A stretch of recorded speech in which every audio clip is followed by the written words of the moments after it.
voir l'intensité des attaques de l'ennemi autour de toi, dans l'oppression au niveau des pensées, l'oppression au niveau des actions, l'oppression au niveau de tout ce qui arrive contre toi dans ta vie. Le Seigneur est là et le Seigneur nous attend dans sa présence. C'est pourquoi avec Dieu, nous ferons toujours des exploits. Gloire et honneur soient rendus à Dieu. C'est pourquoi j'aimerais simplement, par rapport à ces moments, vous présenter la parole de Dieu au travers de l'homme de Dieu que Dieu va utiliser ce matin. La Bible nous dit qu'il envoya sa parole et elle les guérit, elle les délivra de leurs fausses ou les délivrera de leurs imperfections. Donc, ce matin, la parole de Dieu va encore nous délivrer de toutes sortes d'imperfections. Ce matin, la parole de Dieu va encore nous aider à pouvoir avancer avec le Seigneur, de pouvoir motiver notre foi, de pouvoir nous orienter, car la parole de Dieu est utile pour enseigner, pour instruire, pour corriger, afin que l'homme de Dieu, que la servante du Seigneur, que le serviteur du Seigneur, que le Fils de Dieu, que la fille de Dieu soit propre en toute bonne œuvre. Nous avons besoin de la direction du Saint-Esprit en ces moments qui sont des temps de la fin et nous irons de mal en pire mondialement parlant parce que nous allons vers la fin des temps.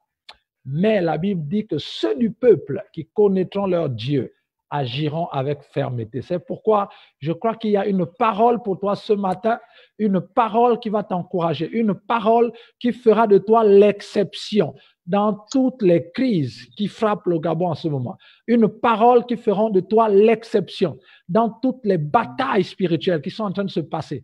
Une parole qui fera de toi l'exception dans tous les complots de l'ennemi, dans toutes les attaques au niveau physique, financier, professionnel, dans toutes les attaques au niveau ecclésiastique, de tout ce que l'ennemi est en train de faire. Tu feras l'exception ce matin parce que Dieu a prévu une parole pour toi. Dieu a prévu une parole pour toi afin de te guérir, afin de nous ramener vers lui, afin de procurer en nous la joie, la paix. Dieu a une parole ce matin pour chacun de nous. Alléluia, gloire à Dieu. Vous savez, il y a des temps et il y a des temps. Et nous sommes dans des temps où le Saint-Esprit est descendu pour conduire chacun de nous. Plus conduire le peuple d'une manière massive, non, mais pour conduire chacun de ses enfants. Sois attentif ce matin. Et nous savons que le diable redouble d'efforts pour nous divertir dans des problèmes dits des problèmes de la vie. C'est pourquoi ce matin, comme Paul a dit, rejetant tout ce qui est en arrière et regardant devant moi, je cours vers le but. Je cours vers le but. C'est le moment où la neutralité n'est plus de mise. Il n'y a plus de neutralité. Nous avons besoin de nous positionner dans notre foi pour le Seigneur ou de nous laisser abattre par les œuvres de l'ennemi, par les attaques de l'ennemi dans nos vies. Quelque chose va se passer ce matin, quelque chose va se passer dans ta vie ce matin, parce que Dieu est là et Dieu est là pour t'encourager, Dieu est là pour te restaurer, Dieu est là pour te montrer la voie à suivre. C'est pourquoi nous sommes là. Nous avons besoin de la voix du Seigneur. Nous avons besoin de ne pas nous divertir. Nous avons besoin d'être connectés au Saint-Esprit. Et le Saint-Esprit va nous parler ce matin. Je parle à vous qui êtes à l'église Cive. Je parle à vous qui êtes dans d'autres églises, mais qui avaient décidé de suivre ce culte avec nous. Je parle à nous qui sommes là et je vous demande de partager ce message, de partager encore et encore. Parce que il y a un message ce matin pour quelqu'un. Et cette personne, ce n'est pas seulement moi, ce n'est pas seulement toi. Il y a aussi ton voisin, ta soeur, ton frère, ton collègue de travail. Il y a aussi des gens, vos amis et connaissances. Partageons autour de nous. C'est aussi une forme d'évangélisation. C'est une forme, Seigneur, d'apporter la parole dans les maisons des gens. Partagez autour de vous. Taguez les personnes que vous connaissez pour venir participer avec nous, que vous savez qui ne sont pas connectés quelque part. Ceux qui sont connectés déjà dans d'autres églises, laissez-les. Mais ceux qui ne sont pas connectés, que vous savez qu'ils ont du mal à se connecter, qu'ils n'ont pas d'endroit où aller entendre la vraie parole de Dieu. Alors, vous pouvez les taguer, vous pouvez les appeler parce que Dieu va parler encore ce matin. Amen. Gloire à Jésus. C'est pourquoi J'aimerais dire merci encore à Dieu pour sa parole. Merci Seigneur pour tout ce que tu es en train de faire.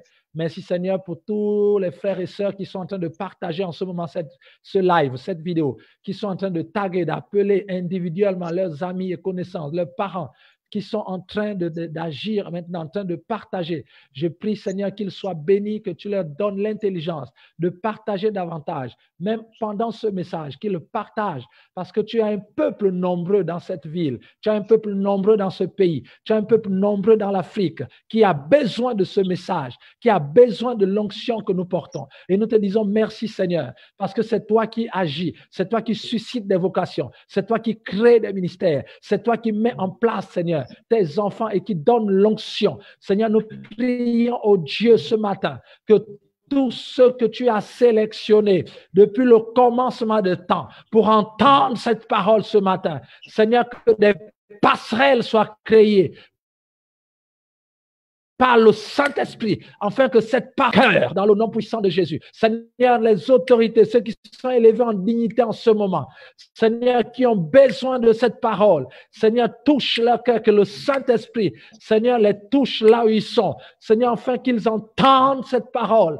Merci, Saint-Esprit, parce que c'est toi qui nous as appelés pour annoncer ta parole à tout le Gabon, à l'Afrique et au monde entier. Tu nous as mandatés pour cela. Et nous te bénissons parce que nous croyons qu'en ce moment, Seigneur, l'œuvre de l'Esprit de Dieu est en mouvement, Seigneur, pour toucher les cœurs, mais pas seulement les toucher, les délivrer de toute forme d'imperfection spirituelle, physique, morale, dans tous les sens, les délivrer de la fosse dans laquelle le diable les a mis. Seigneur, de la même manière que Joseph est sorti de la fosse, est sorti de la citerne, à cause de la vie que tu avais mis en lui, à cause de ce moment, ta parole fait sortir quelqu'un de la fosse dans laquelle le diable l'a mise, parce que chacun de nous a une destinée, afin que chacun rentre dans sa destinée prophétique pour le salut de cette nation, le salut des âmes, pour, Seigneur, l'extension du royaume de Dieu. Sois glorifié, sois béni. Nous te disons merci pour cela. Père, ce matin, merci pour ta parole et nous disons Amen, Amen, Amen. Gloire à Jésus. Alors ce matin, j'ai la joie et le privilège de présenter un serviteur de Dieu. Dans le ministère, c'est l'un de mes fils. Mais dans le royaume de Dieu, c'est un serviteur de Dieu. Un serviteur de Dieu oint, à qui Dieu a convaincu de partager la parole de Dieu, à quelque chose, parler au monde, dire à travers lui. Amen. Gloire à Dieu. Merci beaucoup, docteur. Shalom, shalom à tout le monde. C'est un privilège que nous avons ce matin donc de pouvoir partager la parole de Dieu. Et je bénis ici la vie donc, du docteur Victor, du pasteur Pamela, qui font un travail remarquable.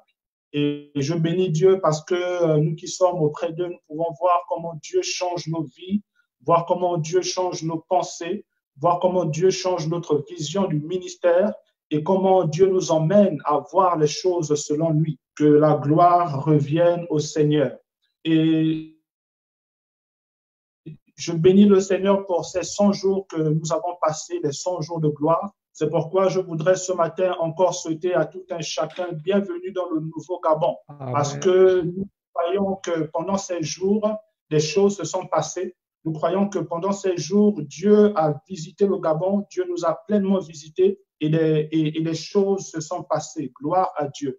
C'est pourquoi nous voulons continuer selon la pensée que Dieu nous a donnée. Et ce matin, nous trouvons donc notre texte, des versets 1 au verset 14. Est-ce que nous pouvons ensemble regarder? Est-ce que nous pouvons ensemble regarder donc dans le livre de 1 Roi, le chapitre 3, du verset 1 au verset 14. Gloire à Dieu. Gloire à Dieu. Est-ce que nous y sommes? Est-ce que nous pouvons aller ensemble? Alors, voici ce qui est écrit. Salomon s'allia par mariage avec Pharaon, roi d'Égypte. Il prit pour femme la fille de Pharaon et il l'emmena dans la ville de David, jusqu'à ce qu'il eût achevé de bâtir sa maison, la maison de l'Éternel et le mur d'enceinte de Jérusalem. Le peuple ne sacrifiait que sur les hauts lieux, car jusqu'à cette époque, il n'avait point été bâti de maison au nom de l'Éternel. Salomon aimait l'Éternel et suivait les coutumes de David, son père. Seulement, c'était sur les hauts lieux qu'il offrait des sacrifices et des parfums. Le roi se rendit à Gabaon pour y sacrifier, car c'était le principal des hauts lieux. Salomon offrit 1000 holocaustes sur l'autel. À Gabaon, l'Éternel apparut en songe à Salomon pendant la nuit, et Dieu lui dit, « Demande ce que tu veux que je te donne. » Salomon répondit, « Tu as traité avec une grande bienveillance ton serviteur David, mon père, parce qu'il marchait en ta présence dans la fidélité, dans la justice, servait cette grande bienveillance. Et tu lui as donné un fils qui est assis sur son trône, comme on le voit aujourd'hui. » Verset 7. Maintenant, Éternel, mon Dieu, tu as fait régner ton serviteur à la place de David, mon père. Et moi, je ne suis qu'un jeune homme, je n'ai point d'expérience. Ton serviteur est au milieu du peuple que tu as choisi. Peuple immense qui ne peut être ni compté ni nombré à cause de sa multitude. Accorde donc à ton serviteur un cœur intelligent pour juger ton peuple, pour discerner le bien du mal. Car qui pourrait juger ton peuple? Ce peuple au Seigneur. Verset 11. Et Dieu lui dit, puisque c'est là ce que tu demandes, puisque tu ne demandes pour toi ni une longue vie, ni les richesses, ni la mort de tes ennemis, et que tu demandes de l'intelligence pour exercer la justice. Voici, j'agirai selon ta parole, et je te donnerai un cœur sage et intelligent, de telle sorte qu'il n'y aura eu personne avant toi, et qu'on ne verra personne de semblable à toi. Je te donnerai en outre ce que tu n'as pas demandé, des richesses et de la gloire, de telle sorte qu'il n'y aura pendant toute ta vie aucun roi qui soit ton pareil. Et si tu marches dans mes voies, en observant mes lois et mes commandements, comme l'avait fait David ton père, je prolongerai tes jours. Amen, amen, amen. Alors, le texte que nous venons de lire est un texte assez riche. Le contexte dans lequel nous sommes nous emmène à comprendre que Dieu a un message pour nous. C'est pourquoi ce matin, nous allons parler du prix à payer pour le nouveau règne. Donc ce matin, nous voulons parler du prix à payer ou encore le prix à payer pour le nouveau règne. Alors laissez-moi encore prier un instant. Seigneur, merci pour ta parole. Merci ce matin parce que tu es celui qui soumet toutes choses. Seigneur, donne-moi la sagesse, l'intelligence, Seigneur, pour expliquer, Seigneur, ta pensée, Seigneur, à tout ton peuple. Merci, Seigneur, de venir par ton onction ce matin, nous emmener à comprendre ta pensée, afin qu'elle change ce matin encore notre destinée et qu'elle nous positionne sur le chemin, Seigneur, que tu as réservé pour nous. Sainteté à ton nom, nous te donnons toute la gloire au nom de Jésus. Amen, amen, amen. Gloire à Dieu. Alors, le texte que nous venons de lire ici nous parle de Salomon. Vous savez, David avait été choisi par Dieu et il a régné pratiquement 40 ans sur le peuple d'Israël. Mais il arrivait un temps où il fallait qu'il passe la main parce que son temps était déjà arrivé. Lorsqu'on lit les chapitres qui précèdent ce chapitre 3-là, on nous dit qu'il va appeler son fils David et son fils Salomon. Il va donner des conseils à Salomon pour le règne. Et il va donner plusieurs conseils à Salomon pour marcher dans la sagesse. Et l'une des paroles qu'il va donner à Salomon, c'est ne te détourne pas des préceptes, des commandements de Dieu, comme il a été dit, parce que c'est en cela que tu réussiras dans toutes tes voies et dans toutes tes entreprises. Et vous savez, Salomon n'était pas le seul fils de David. Et Salomon n'était même pas le premier des enfants du roi David. Salomon était, je crois, à la 10e position en tant qu'enfant mâle. Et donc, ça veut dire qu'il y avait plusieurs personnes qui étaient prédestinées à pouvoir occuper la royauté en Israël. Il y avait plusieurs des enfants de David, selon sa lignée, qui étaient prêts ou encore qui étaient mieux positionnés que Salomon pour pouvoir occuper ce poste de roi. Mais la Bible nous relate certains faits. La Bible nous parle d'Absalom, qui est l'un des fils, qui est l'un des fils de Salomon, de David, qui avait voulu également prendre la royauté. Et ensuite, plus tard, à la même époque avec Salomon, on nous parle donc de l'histoire d'Adonijah, qui également, lui, à son tour, a voulu prendre la royauté. Il a voulu prendre cette royauté de force. Mais ici, nous voyons que c'est Salomon qui va être choisi. Et Dieu va le dire à David en disant que tu as voulu bâtir une maison pour moi. Mais dans la destinée que moi j'avais réservée pour toi, j'ai fait de toi un guerrier. J'ai fait de toi un soldat. Donc tes mains sont remplies de sang. Mais pour l'œuvre de la génération future, qui vient pour bâtir, pour faire quelque chose de nouveau, nous avons besoin d'autre chose. Nous avons besoin de quelqu'un sur qui je vais déverser la capacité de bâtir et non un guerrier. Et c'est comme ça que Salomon va être choisi. Et le contexte dans lequel nous nous retrouvons aujourd'hui, nous avons prié pendant 100 jours. Nous avons prié pendant 100 jours. Gloire à Dieu pour tous les témoignages. Gloire à Dieu pour tout ce qui s'est passé. Et nous le croyons fortement que le nouveau Gabon est né. Mais vous savez, le nouveau Gabon, quand il est né avec des trônes. Il est né avec des domaines dans lesquels il n'y a pas eu jusqu'à présent de la royauté. Et vous savez, il y a plusieurs types de trônes. Il y a des trônes comme celui qu'on vient de voir ici avec David, où David était roi et il va avoir une passation. Donc, il va avoir un transfert de royauté. Mais on a également d'autres cas où il va avoir une division du royaume, où le royaume va être divisé. Et ce royaume-là va se retrouver avec 2, 3, voire 4 autres trônes. Ce qui fait qu'il y a des trônes qui auront besoin des rois, qui auront besoin des personnes pour régner sur ces domaines. Et on a d'autres où il n'y avait pas de royaume. Ce sont des personnes qui se sont retrouvées, soit des barbares. Et là, il y a eu un attroupement, un village est né et voilà, ça a pris de l'ampleur. Et il faut maintenant qu'il puisse avoir un roi. Et nous, actuellement au Gabon, après ces 100 jours de gloire, dans les sphères spirituelles, c'est dans ce contexte que nous nous retrouvons. Donc, nous nous retrouvons aujourd'hui dans ce contexte-là où il y a plusieurs trônes qui se sont créés. Il y a des trônes que nous avons arrachés dans la prière. Il y a donc des trônes que nous avons pu arracher, donc des dominations, des dominations où il y avait donc des royautés, où il y avait des rois.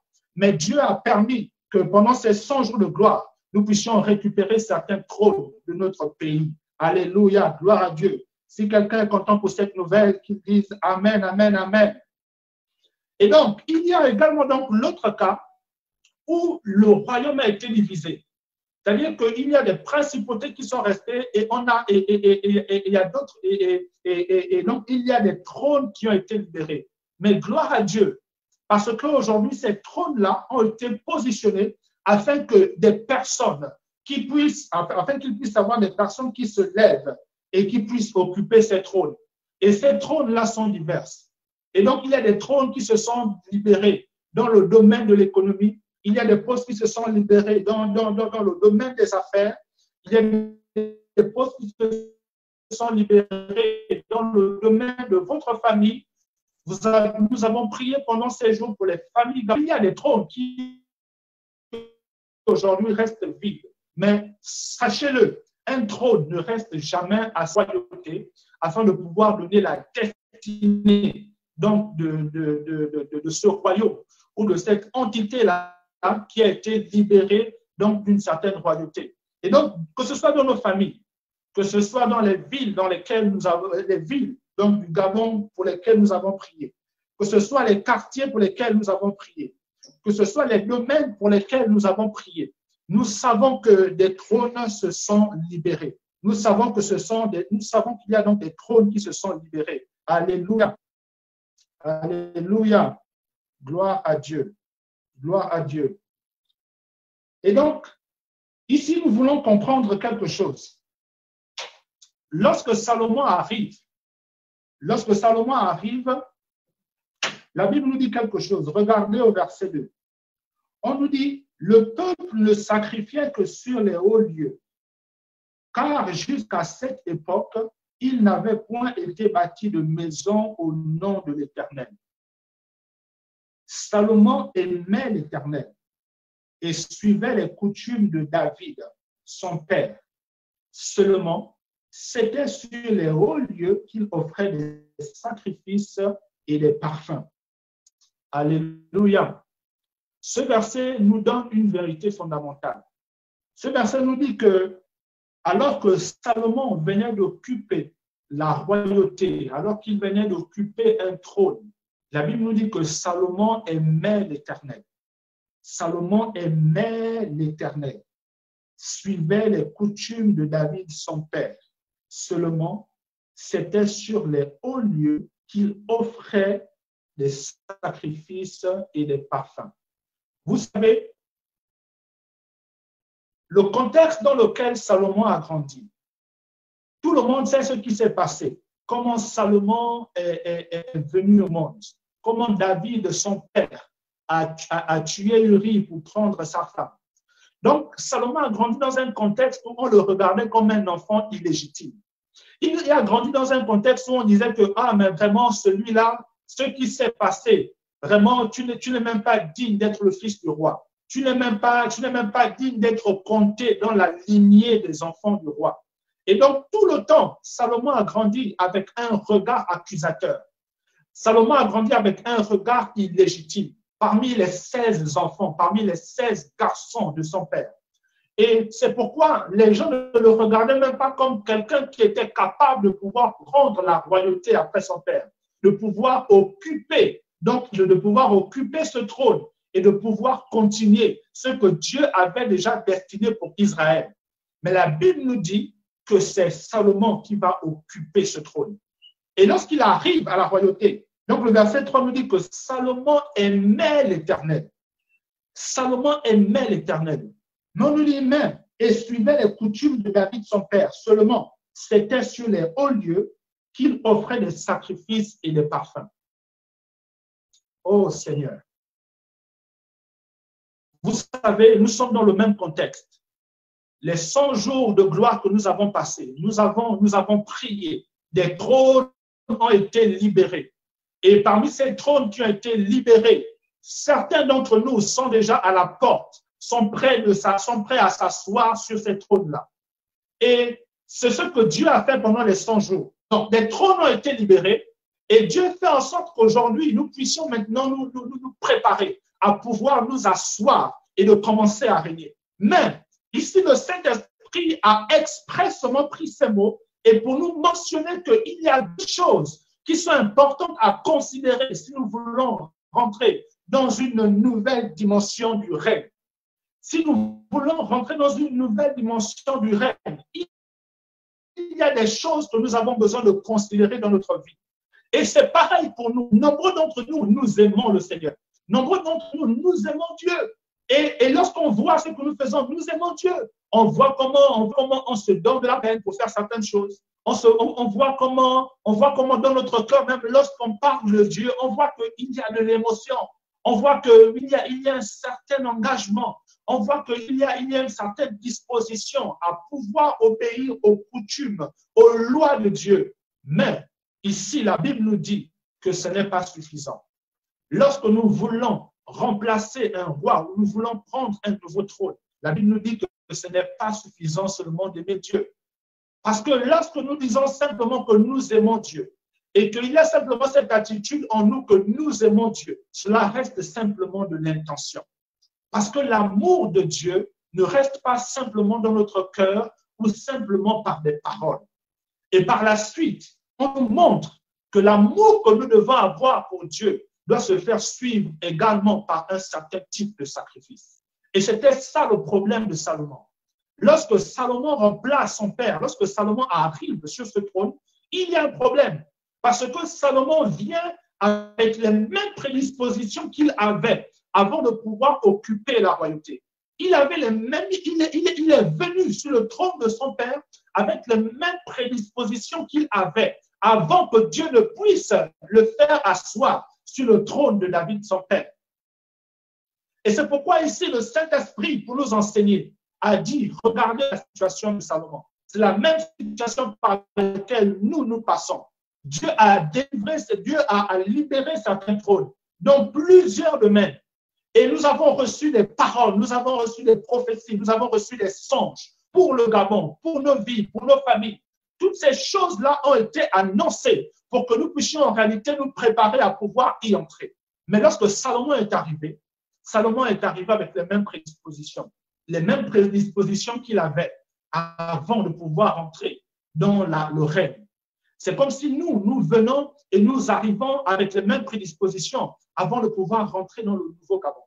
Nous arrivons avec les mêmes prédispositions, avec la même mentalité, avec la même manière de fonctionner que nous avions avant de pouvoir rentrer dans le nouveau Gabon.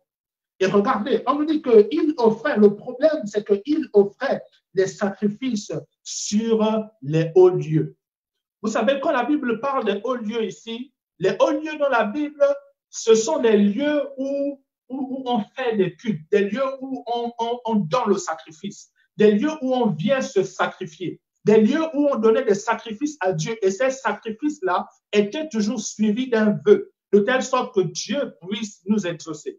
Et le royaume avant, le royaume avec David, c'était des choses que Dieu avait laissé se faire. Pourquoi? Parce qu'en réalité, le règne de David n'était pas d'abord le règne pour pouvoir bâtir un lieu de sacrifice. Le règne de David, c'était d'abord celui de faire la guerre. C'était d'abord celui de faire asseoir la royauté du peuple de Dieu. David était un combattant. C'est pourquoi jusque-là, Dieu avait permis que certaines choses se passent pendant le règne de David. C'est pourquoi Dieu avait permis que les sacrifices puissent se passer dans n'importe quel lieu.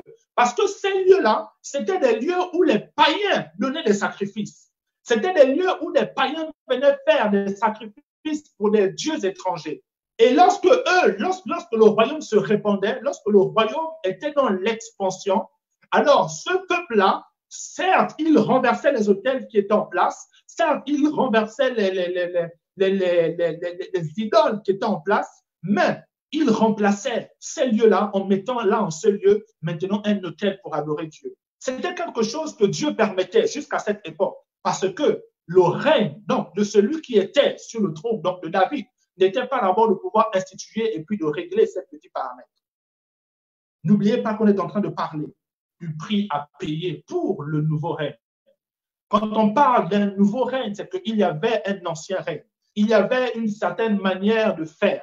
Il y avait une certaine manière de fonctionner. Mais ici, Dieu nous montre que bien que nous sommes à la porte de la royauté, bien que nous sommes à la porte de pouvoir occuper les trônes que nous avons récupérés, les trônes qui se sont libérés pendant ces 100 jours de gloire, mais Dieu nous dit qu'il y a un changement qui doit être fait. Il n'y a aucun changement. Il n'y a pas une seule fois où nous passons à une autre dimension avec Dieu sans qu'il y ait un prix à payer. Oh frère, je voudrais que tu puisses comprendre ça. Il n'y a pas une seule fois où pour changer de dimension avec Dieu, pour aller dans une autre dimension de règne, aller dans une autre dimension de service avec Dieu, sans pour autant qu'il n'y ait un prix à payer. Et c'est comme ça. Quelque temps après, vous savez que Salomon a occupé le trône. Avant que ce chapitre ne soit écrit, il y a au moins 3 ans qui se sont écoulés. Donc, pendant 3 ans, lorsque vous voyez les chapitres précédents, David avait continué dans le fonctionnement, dans la vision, dans la saison que Dieu avait communiquée à David. Pendant tout ce temps, Salomon va continuer à faire la guerre. Pendant tout ce temps, Salomon va continuer à venger tous ceux qui étaient contre la royauté de son père. Il va faire couler le sang. En réalité, ça, ce n'était pas la saison et ce n'était pas la destinée de Salomon. Parce que là, en ce moment-là, Salomon était simplement en train de continuer une saison qui était réservée à son père. Mais la saison de Salomon n'était pas une saison qui était faite pour le sang, pour la guerre. C'est pour nous amener à comprendre que il y a Dieu nous emmène, Dieu en nous emmenant dans d'autres sphères, alors que le nouveau Gabon est né et que ce nouveau Gabon-là est en train de grandir, alors que ce nouveau Gabon-là a besoin d'une nouvelle génération des hommes dans les affaires, a besoin d'une nouvelle génération des hommes dans la politique, a besoin d'une nouvelle génération des hommes dans l'éducation, des hommes dans toutes les sphères, dans la communication. Et même, nous avons entendu pendant ces 100 jours comment Dieu a parlé en disant qu'il y a une nouvelle génération, même de serviteurs de Dieu, qui sont en train de se positionner. Mais rassurez-vous, de la même manière que Salomon avait été prédestiné par Dieu pour pouvoir occuper le trône, ce n'est pas ce qui a fait en sorte que Salomon puisse rentrer dans la destinée de la nouvelle royauté que Dieu avait prévue pour la saison de Salomon. Donc, c'est pour nous dire, pour que nous puissions comprendre que ce n'est pas parce que le nouveau Gabon est né, ce n'est pas parce qu'il y a des trônes qui se sont libérés, ce n'est pas parce que tu ressens à l'intérieur de toi que tu es rentré dans une nouvelle saison. Ce n'est pas parce que tu ressens à l'intérieur de toi que oui, les choses sont devenues nouvelles autour de toi, que ce soit pour ta vie, que ce soit pour ta famille, que ce soit pour ton église ou que ce soit pour le Gabon, que ça veut dire que la chose est arrivée et que c'est bon, nous pouvons nous reposer. Il y a des choses à faire. Et parmi ces choses à faire, Dieu nous dit ici que l'amour que nous avons pour lui n'est pas suffisant. L'amour que nous avons pour Dieu n'est pas suffisant pour régner selon la destinée qu'il a réservée pour nous. C'est pourquoi Dieu a dit à Salomon, oui, tu m'aimes. Oui, je vois que tu as de la volonté pour moi. Mais il y a un problème. Parce que cette volonté-là ne va faire en sorte que tu puisses perpétuer le règne de ton père. Alors que la vérité, c'est que la nouvelle royauté dans laquelle je veux te faire entrer, il faut que tu puisses avoir une nouvelle mentalité. Il faut que tu puisses changer le lieu du sacrifice. Il faudrait que tu puisses changer la qualité même du sacrifice que tu viens m'offrir. Il y avait des sacrifices qu'on offrait à Dieu avant que nous ne soyons dans l'ancien, lorsque nous étions dans l'ancien Gabon. Et pendant qu'on offrait ces sacrifices à Dieu là, on avait des choses qu'on recevait. Il y avait des choses que nous recevions, il y avait des choses que nous voyions. Mais Dieu est en train de nous dire que ces choses-là appartiennent à l'ancien Gabon et appartiennent à l'ancienne royauté. Est-ce que quelqu'un m'entend ce matin? Est-ce que quelqu'un m'entend ce matin? De la même manière que cette femme grecque, alors que Jésus marchait avec ses disciples et que les enfants étaient malades, l'enfant était malade, elle va supplier le Seigneur en disant, oh Seigneur, vraiment, viens en aide à mon enfant qui est malade. Et Jésus va lui dire que, mais je ne peux pas, on ne donne pas aux chiens le pain qui est réservé aux petits enfants. Ici, dans l'exemple de Jésus, ne soyez pas choqués. Ne pensez pas que Jésus était ici en train d'insulter cette femme. C'était simplement une image qu'il prenait. C'était une image pour montrer qu'il y a certains traitements que Dieu donne à ceux qui sont dans sa maison et il y a notre traitement qu'il donne pour ceux qui sont dehors. Parce que rares sont les fois où nous faisons dormir les chiens dans la maison. Rares sont les fois où nous donnons à manger aux chiens dans la maison.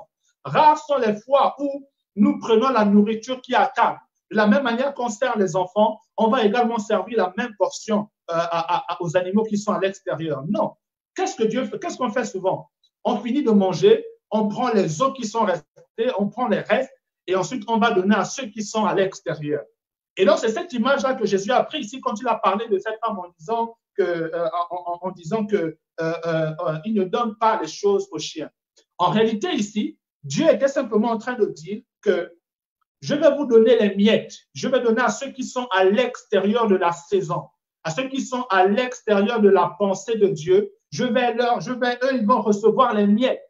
Et ici, ce que nous avons reçu pendant ces 100 jours, en réalité, ce qu'on recevait même avant que nous ne puissions rentrer dans le nouveau Gabon, que ce soit sur la dimension de la nation, que ce soit sur la dimension de l'Église, que ce soit sur la dimension de notre vie personnelle, j'aimerais te dire que c'était simplement les miettes.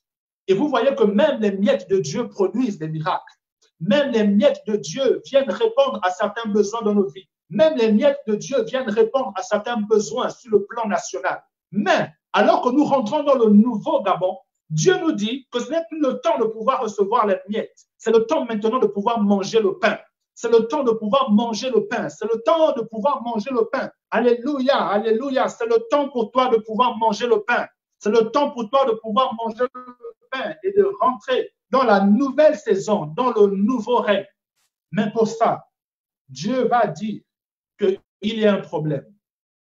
Il y a un problème. Et l'un des problèmes, c'était le lieu du sacrifice. Le lieu où Salomon allait offrir les sacrifices. Et vous voyez que le peuple sur lequel Salomon devait régner faisait également la même chose. Parce que le peuple ici-là copiait ce que le roi faisait. Et c'est pareil pour chacun de nous. Alors que Dieu va nous positionner sur les différents domaines, alors que Dieu va te positionner dans le domaine de la politique, alors que Dieu va te positionner dans le domaine des affaires, alors que Dieu va te positionner dans le ministère, alors que Dieu va te positionner dans le domaine de la communication, à cause de l'influence que Dieu va te donner, à cause de ta position royale, alors ceux qui sont autour de toi feront la même chose. Ceux qui sont autour de toi copieront ce que tu feras. Et donc, ici, lorsqu'on regarde, lorsque Dieu dit à Salomon que j'ai un problème avec le lieu sur lequel tu offres les sacrifices, en fait, ici, Dieu est en train de dire à Salomon que ce n'est plus le temps de pouvoir aller partout. Ce n'est plus le temps de pouvoir dire que tu me sers, que tu fais mon œuvre, alors que tu es éparpillé, alors que tu fais bon te semble, alors qu'à tout endroit où tu as l'impression que ça t'arrange, pour pouvoir dire que c'est là où tu veux te donner à Dieu, Dieu dit que ce n'est plus le temps de ça. Certains d'entre nous, nous avons choisi des domaines. Tu as certainement choisi toi-même en disant que non, moi, je vais décider de régner dans le domaine de la communication. Mais est-ce que tu es sûr que dans le nouveau Gabon, c'est dans le domaine de la communication que Dieu veut que tu puisses régner? Est-ce que tu es sûr que c'est dans le domaine de la communication, dans le domaine de la politique, que Dieu t'a appelé à pouvoir régner dans cette saison? C'est ce que représente ici le lieu du sacrifice. Et donc, comme ça, nous avons choisi pour certains d'entre nous les lieux du sacrifice où il y a l'honneur, où on s'est dit que oui, là-bas, il y a de la gloire. Or, je sais que si je dis que je suis prédicateur aujourd'hui, je sais que oui, j'aurai la gloire et j'aurai l'honneur. On a choisi les choses qui nous arrangent. On a choisi des domaines qui nous arrangent pour dire que oui, nous servons Dieu, pour arranger notre conscience. C'était quelque chose que Dieu permettait dans l'ancien Gabon. C'était quelque chose que Dieu permettait avant que nous ne puissions faire la traversée pour le nouveau règne. Et là, Dieu va dire que ce n'est plus le moment pour nous de pouvoir choisir le lieu du sacrifice. Ce n'est plus pour nous, ce n'est plus à nous de choisir le domaine dans lequel nous allons régner. Nous ne sommes plus dans cette saison ou dans cette époque-là où nous voulons continuer à faire comme on faisait avant. Frères, sœurs, je voudrais que tu te dises à toi-même, je rentre dans une nouvelle saison. Je voudrais que tu te dises à toi-même, je rentre dans une nouvelle saison. Je voudrais que tu le dises à toi-même, je rentre dans une nouvelle saison. Je rentre dans une saison où ce n'est plus moi qui choisis le domaine dans lequel je vais. Je ne veux plus choisir le domaine dans lequel je veux servir Dieu. Mais il faudrait que tu puisses décider, il faudrait que tu laisses Dieu lui-même te dire maintenant le domaine dans lequel tu vas régner. Alléluia, alléluia. Et regardez par la suite. Par la suite, on nous dit que Dieu avait un problème donc avec le lieu du sacrifice, mais également avec la qualité du sacrifice. Dieu avait un problème avec le lieu du sacrifice, mais également avec la qualité du sacrifice. Lorsqu'ici, on parle de la qualité du sacrifice, c'est parce qu'on choisissait nous-mêmes ce que nous devrions faire pour Dieu. On choisissait ce que nous devrions faire pour Dieu. Et vous savez, la Bible nous parle de plusieurs types de sacrifices. La Bible nous parle de plusieurs types de sacrifices. Il y avait des sacrifices pour le pardon de péché, il y avait des sacrifices d'action de grâce pour dire merci à Dieu. Mais l'un des sacrifices ici que Dieu va agréer, va dire à Salomon que tu as compris mon message. Lorsque nous regardons à partir du du verset 4. Le roi se rendit à Gabaon pour y sacrifier, car c'était le principal des hauts lieux. Salomon offrit 1000 holocaustes sur l'autel. Aïe. Oh, alléluia. Ici, on voit que Salomon n'a pas simplement fait comme les autres. D'habitude, Salomon avait l'habitude d'offrir des parfums. D'habitude, il avait l'habitude de faire simplement des sacrifices simples. Mais Salomon avait compris quelque chose. Lorsque Salomon avait compris qu'il était temps pour lui de rentrer dans une nouvelle saison, il a regardé derrière lui. Ça faisait 3 ans qu'il était sur le trône. Ça faisait 3 ans qu'il avait remplacé David, son père. Mais il avait l'impression que rien ne se passait. Il avait l'impression que les paroles d'encouragement, les paroles prophétiques que Dieu avait données au travers de son père, David, en disant que tu es un bâtisseur, que c'est toi que Dieu a choisi pour pouvoir rebâtir, pour pouvoir bâtir une maison pour lui. Et il a vu pendant 3 années que rien ne se passait. Il a vu que pendant 3 années, rien ne se passait. Il a dit, il y a un problème. Il faut que je change quelque chose. Et lorsque David est arrivé, et lorsque Salomon est arrivé là, on voit que Salomon a fait un sacrifice d'Holocauste. Vous savez, quand la Bible parle du sacrifice d'Holocauste, le sacrifice de l'Holocauste, c'est une offrande qui est totalement consumée par le feu. C'est une offrande, lorsqu'on met au feu, il n'y a rien qui reste. Tout est complètement calciné, brûlé. Et l'offrande, en réalité, qui monte ici, c'est ce parfum qui sort maintenant de là. Et donc, c'est ce que Salomon va faire. Mais lorsque Salomon va le faire, la Bible dit qu'il va offrir 1000 holocaustes. Ça veut dire que ce n'est pas une seule offrande que Salomon va faire. Ce n'est pas un seul sacrifice que Salomon va faire. En fait, lorsque Salomon va comprendre qu'il fallait que Dieu agisse et que Dieu intervienne, il avait compris qu'il y avait quelque chose à faire. Il avait compris qu'il y avait quelque chose qui devait changer de la manière dont son père fonctionnait, de la manière dont David avait régné jusque-là, dans ce domaine-là. Il avait compris qu'il devait faire quelque chose de nouveau. Il avait compris qu'il fallait un sacrifice qui puisse attirer le regard de Dieu. Il avait compris qu'il devait sacrifier quelque chose d'autre, de telle sorte que Dieu puisse tourner son regard et venir parler. Parce que vous savez quoi? Les sacrifices, alors que c'était fait, ces sacrifices-là étaient accompagnés d'un certain vœu pour que Dieu puisse répondre. Et c'est ce qui s'était passé ce jour. Donc, Salomon avait fait un vœu à Dieu. Il avait fait un vœu à Dieu en disant, je ne resterai pas plus sur ce trône. Alors qu'on me regarde comme un enfant illégitime. Alors qu'on me regarde comme quelqu'un qui n'est pas digne et qui n'a pas les capacités de régner. Mais je sais que Dieu a parlé. Je sais que Dieu avait parlé de telle sorte que je puisse prendre aujourd'hui la royauté, le règne dans ce domaine spécifique. Salomon avait compris ça. Mais alors que rien ne changeait, alors qu'il avait l'impression qu'il continuait les batailles de son père David, il avait dit non. Il avait compris que ce n'était pas la saison pour lui. Il avait compris que ce n'était pas la destinée que Dieu avait pour lui. Et là, la Bible dit qu'il va faire 1000 holocaustes. Vous savez quoi, frère, sœur? Le symbole de 1000 holocaustes ici, c'était comme le symbole de dire à Dieu, Seigneur, je me donne maintenant 1000 fois à toi et je veux que tu me consumes totalement. C'était le symbole de dire que je ne veux rien garder de ce que j'ai emmené alors que j'ai pris la royauté de la main de David. Est-ce que David n'était pas dans la volonté de Dieu? Non. Est-ce que ce que David a fait pendant qu'il était au trône, est-ce que ce que David a fait pendant qu'il était sur le trône a déplu à Dieu? Non. La Bible dit que David a eu une belle mort et il s'en est allé selon le chemin de toute la terre. Il a glorifié Dieu. Ça veut dire que David a bien terminé sa saison. Mais où était le problème avec ça? Le problème avec ça, c'est que Salomon avait voulu continuer de marcher, de pouvoir régner avec le même mandat que son père. C'était ça le problème. Tu ne peux pas continuer dans le nouveau Gabon, dans le lieu du sacrifice que Dieu va te montrer. Tu ne peux pas continuer à aller là avec le même mandat si seulement ce n'est pas la volonté de Dieu. Il y a des personnes, oui, que Dieu va appeler pour continuer le mandat de certains pères. Et il faudrait que cela soit selon la volonté de Dieu. Parce que pour la vie de Salomon, Dieu avait déjà parlé en disant que pour le règne de Salomon, il y a un autre mandat qui est attaché à sa vie. Et donc, si ce n'est pas la volonté de Dieu de continuer le mandat de certains pères, alors j'aimerais te dire que ne choisis pas toi-même le lieu du sacrifice. Non, laisse Dieu te montrer. Parce qu'en réalité, dans ta royauté, tu vas bâtir un autel où tu vas souvent offrir les sacrifices à Dieu. Alléluia, alléluia. Alléluia. Est-ce que quelqu'un peut dire gloire à Dieu? Est-ce que quelqu'un peut dire gloire à Dieu?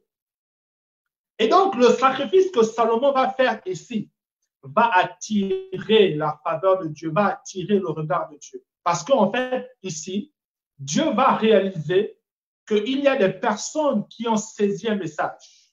Il y a des personnes qui ont compris que lorsqu'on arrive pour accomplir le plan et les desseins de Dieu, on a besoin de pouvoir, non simplement changer le lieu du sacrifice, mais on a besoin de changer la valeur du sacrifice. Et nous allons comprendre ça tout à l'heure. Et la Bible dit que Dieu va venir et va apparaître à Salomon. Et il va lui dire, Salomon, Salomon, demande ce que tu veux que je te donne. Vous voyez, alors lorsqu'on arrive là à ce niveau, Salomon va faire un descriptif. Salomon va décrire la manière dont son père a régné. Il va dire que mais j'ai vu, Seigneur, que tu as accompagné mon père avec une bienveillance. J'ai vu que tu as toujours été avec lui. J'ai vu que tu l'as assisté dans son règne. Mais Salomon aurait pu dire que je désire maintenant que tu puisses également me faire asseoir sur le trône de mon père. Mais en réalité, qu'est-ce que Salomon va faire? Alors que Salomon ici était un homme spirituel, il va comprendre qu'il avait besoin de cerner le besoin de Dieu dans le domaine dans lequel il devait régner. Alléluia. Salomon n'a pas demandé autre chose. Salomon a simplement regardé, en regardant le besoin. Il va comprendre que, oh, mon père était un homme de guerre. Mon père était quelqu'un que Dieu avait utilisé pour la guerre, avait utilisé pour faire asseoir le trône. Mais la saison dans laquelle nous rentrons, c'est une autre saison. C'est une saison où on a besoin que la justice de Dieu soit assise dans le peuple. C'est une saison où on a besoin de la sagesse. C'est une saison où on a besoin de bâtir quelque chose pour Dieu. Alors il va dire, Seigneur, tu as fait des choses avec David, mais pour moi, je désire que tu puisses me donner l'instruction. Je désire que tu puisses me donner la sagesse afin de pouvoir juger ton peuple. Il a dit, oh, qui pourrait juger ton peuple? Qui pourrait avoir l'instruction, la sagesse pour pouvoir faire ce travail si ce n'est toi? Alléluia, alléluia. C'est pourquoi ce matin, je prie pour toi. Et je déclare dans le nom de Jésus que tu vas discerner la volonté de Dieu. Tu vas discerner le besoin de Dieu dans le domaine dans lequel il t'appelle à régner dans ce nouveau Gabon. Alléluia. Je crois que tu vas discerner le rêve, tu vas discerner la pensée de Dieu et le besoin de Dieu dans ce que Dieu emmène, ce que Dieu veut faire dans ce nouveau Gabon. Et je crois que Dieu a commencé à parler à plusieurs personnes d'entre nous. Je crois que Dieu a commencé à te parler. Je crois qu'il y a des pensées qui sont montées dans ton cœur et tu croyais en réalité que c'était tes propres pensées. Mais la vérité, c'est que c'est Dieu qui est en train de te parler. C'est Dieu qui est en train de te communiquer. C'est Dieu qui est en train de te dire que voici ce que j'ai besoin que tu puisses faire. C'est Dieu qui est en train de te dire que tu sais, selon la prophétie que tu as reçue, selon la parole de connaissance que tu as reçue pendant ces 100 jours, pour le Gabon, pour ta famille, voici ce que tu dois faire. Voici ce dont nous avons besoin. Et je crois que dans le domaine du ministère, il y a des personnes qui ont ressenti dans leur cœur de faire monter un nouveau service à Dieu. Je crois que la saison dans laquelle nous sommes, dans notre nation et pour l'Église du Gabon, je crois et j'ai fortement reçu ça dans mon cœur. Et je bénis Dieu également pour la dernière publication donc, du prophète Sostène, pour ceux qui l'ont lu. Je crois effectivement que nous rentrons dans une saison où il y aura une confrontation de puissance. Je crois que nous rentrons dans une saison où pour l'Église du Gabon, il y aura une confrontation de puissance, où ce ne sera pas simplement des mots, où des personnes voudront savoir en disant que oui, vous vous dites que le nouveau Gabon est arrivé. Vous dites que l'Église du Gabon est rentrée dans une nouvelle saison, mais nous ne voyons rien de nouveau. Nous ne voyons pas autre chose. J'aimerais te dire qu'il y a des personnes à qui Dieu a déjà parlé, des personnes à qui Dieu a déjà montré ce dont nous avons besoin, ce dont tu as besoin. Et c'est pourquoi je crois que nous rentrons dans une saison dans l'Église où nous n'allons pas simplement proclamer que nous sommes des serviteurs de Dieu, mais c'est une saison où les gens vont reconnaître que Dieu a visité l'Église du Gabon. Vous savez, il y a une parole que la femme sunamite va dire à Élie, alors que Élie est arrivé chez elle, alors que Élie a parlé avec elle en disant que l'Éternel m'a envoyé pour que tu puisses me nourrir. Elle a donné le dernier repas qu'elle avait. Elle a donné ce dernier repas au prophète Élie. Et elle disait, nous avons un dernier repas. Je le prépare. Moi et mon fils, nous le mangeons et nous mourrons. Mais lorsque Élie est arrivé, Élie a dit, le Seigneur m'a envoyé dans ta maison. Il a mangé ce dernier repas. Et la Bible dit qu'il y a eu de la multiplication. Il y a eu la multiplication de la farine et de l'huile dans la maison de cette femme. Mais la Bible ne dit pas que c'est pour autant que cette femme-là a reconnu que Salomon, que David, que Élie était un homme de Dieu, que Élie était réellement envoyé de Dieu. Mais c'est quelque temps plus tard, alors que son enfant va mourir et que Élie va venir, Élie va dire, ne crains pas. Et c'est lorsque Élie va partir et il va prier pour cet enfant et que cet enfant-là va revenir à la vie. C'est une parole prophétique que cette femme avait dite. C'est une parole puissante qu'elle va dire à Élie. Elle va dire, maintenant, je reconnais que tu es un homme de Dieu et que la parole de l'Éternel dans ta bouche est vérité. Elle va dire, maintenant, je reconnais que tu es un homme de Dieu et que la parole de l'Éternel dans ta bouche est vérité. Vous savez, longtemps nous avons parlé aux gens qui ne connaissaient pas Dieu. Longtemps nous leur avons dit que le Seigneur Jésus est celui qui guérit. Le Seigneur Jésus est celui qui est venu prendre tes péchés. Nous avons parlé, nous avons dit des choses sur le Gabon, nous avons dit des choses sur la nation. Et les gens ont eu l'impression que ces choses-là ne sont pas arrivées. Et ils ont commencé à se moquer de l'Église. Mais rassurez-vous, le temps arrive de la même manière que cette femme-là a reconnu que Élie était maintenant, que Élie était un homme de Dieu, non pas simplement à cause de la résurrection, mais c'est parce que les paroles qui étaient dans sa bouche, alors qu'il est proclamé, ces paroles se matérialisaient et ces paroles se réalisaient, ces paroles arrivaient. C'est pourquoi je crois qu'il y a cette nouvelle génération d'hommes de Dieu, que Dieu est en train de susciter, de telle sorte que lorsqu'ils parleront, lorsqu'ils prendront des décrets sur la nation, ces choses arriveront. Et la crainte de Dieu va se répandre autour d'eux. La crainte de Dieu va se répandre autour de l'Église parce qu'ils sauront que Dieu a visité l'Église du Gabon. Parce qu'ils sauront que Dieu a visité l'Église du Gabon et que la parole de Dieu est revenue avec puissance et autorité. Alléluia, alléluia, alléluia. Et je crois que c'est un appel que Dieu appelle, que Dieu a lancé à certains. Je crois que c'est une dimension que Dieu a lancée à certains serviteurs de Dieu qui sont rentrés dans ce nouveau Gabon. Certainement, vous ne ressentez pas encore ces choses, mais j'aimerais vous dire que ce sont des choses qui sont prêtes. Ce sont des choses qui sont là. Mais nous avons besoin de quelque chose pour chacun d'entre nous. C'est de pouvoir discerner la dimension dans laquelle Dieu veut faire ces choses. Et c'est ce que Salomon ici a détecté. Salomon ici a détecté le besoin de Dieu dans le domaine de la royauté. Il avait compris que pour s'aligner à ce que Dieu avait déjà dit auparavant et pour pouvoir rentrer dans le besoin actuel de ce domaine-là, il y avait des choses qui devaient être arrangées. Il y avait des choses qui devaient changer. Et Salomon avait compris pendant ce moment qu'il avait besoin de quelque chose d'autre. Il avait compris que pour entrer dans une nouvelle royauté, il avait compris que pour entrer dans une nouvelle dimension de service de Dieu, il avait compris qu'il devait faire autre chose. Et c'est pourquoi il est arrivé là.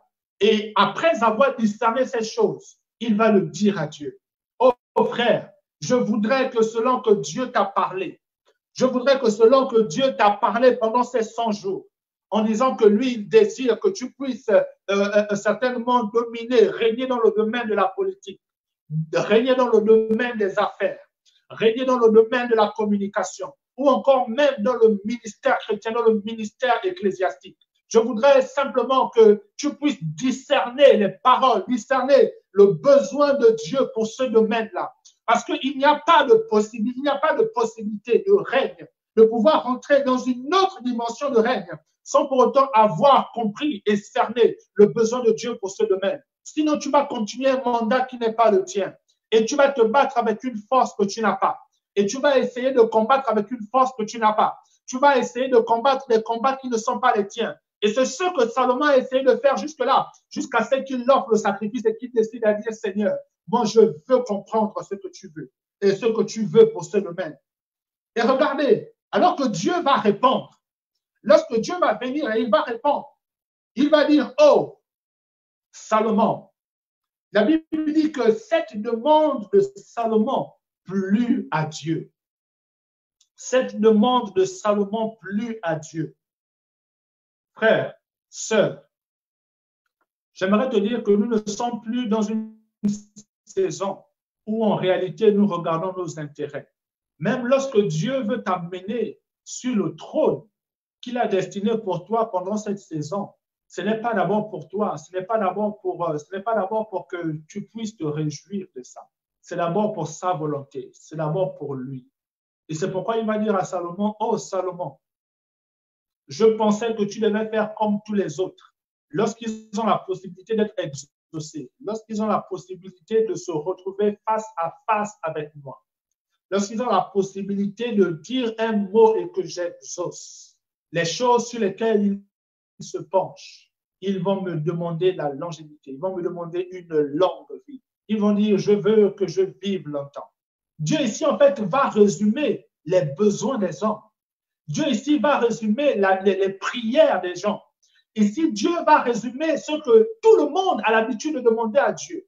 Si on ne demande pas la longue vie à Dieu, on va dire, oh Seigneur, je veux la richesse. Et c'est ce que Dieu va dire aussi à Salomon, que, oh Salomon, je suis étonné que tu as pu discerner le besoin pour moi dans cette dimension de règne dans laquelle tu es. Il va dire que je suis étonné de voir que tu as d'autres besoins. Je suis étonné de voir que tu as d'autres besoins. On a mal parlé de toi. Tu as beaucoup d'ennemis autour de toi qui ne voulaient même pas que tu prennes la royauté, même dans ta propre maison. Mais tu n'as pas regardé à ce que tout le monde a l'habitude de demander. Tu ne m'as pas demandé une longue vie. Tu ne m'as pas demandé de la richesse. Tu ne m'as pas demandé à ce que je puisse éliminer tes ennemis devant toi. La Bible dit que cette prière plut à Dieu. Donc, ça veut dire que ici, là, lorsque Dieu résume ces choses, c'est que Dieu comprend que finalement, lorsqu'il veut nous emmener à pouvoir maintenant passer à autre chose, en réalité, les pensées des hommes, lorsque nous on pense à la royauté, et je sais que certains pensent comme ça, lorsque Dieu te dit que tu vas rentrer dans une nouvelle sphère de royauté, de domination, là, tu vois d'abord ta propre gloire. Tu vois d'abord que, oh oui, je rentre dans une nouvelle dimension. Tu te dis, oh oui, je rentre dans une nouvelle dimension. Oh oui, vraiment, je vais, où le monde va voir que moi aussi, je suis appelé. Où le monde va voir que oui, moi aussi, Dieu m'exauce. Où le monde va voir que moi aussi, je peux prier pour les malades et ils sont guéris. Où les gens vont voir que moi aussi, je peux prophétiser. Où les gens verront que, ah oui, moi aussi, voici, je suis devenu un grand homme d'affaires. Non, la royauté dans laquelle Dieu nous appelle n'est pas d'abord pour notre propre gloire. La royauté dans laquelle Dieu nous amène, c'est d'abord pour ses propres desseins. Et c'est pourquoi vous verrez que lorsqu'on rentre dans la royauté selon Dieu, le prix à payer est toujours assez immense. Parce qu'en réalité, ce n'est pas quelque chose qui vient de nous. Ce n'est pas quelque chose qui va forcément nous faire du bien. Ce n'est pas forcément quelque chose dans laquelle nous allons nous retrouver et nous serons contents. C'est pour te dire que oui, tu as prié et tu as jeûné pendant 100 jours pour le pays. Tu as jeûné et prié pendant 100 jours pour l'église du Gabon. Oui, oh frère, sœur, tu t'es également retrouvé. Certainement, tu nous as pris en chemin. Tu as prié avec nous pendant la dernière semaine, alors que nous prions pour l'église du Gabon et que nous prions pour le Gabon entier. Et que pendant cette période, Dieu a fait qu'un nouveau Gabon naisse, avec un besoin des trônes, avec un besoin des rois, avec un besoin d'une nouvelle qualité de serviteur de Dieu, avec une nouvelle qualité de personnes pour régner sur ces différents domaines. J'aimerais te dire que oui, nous sommes tous prédestinés, mais il y a des choses.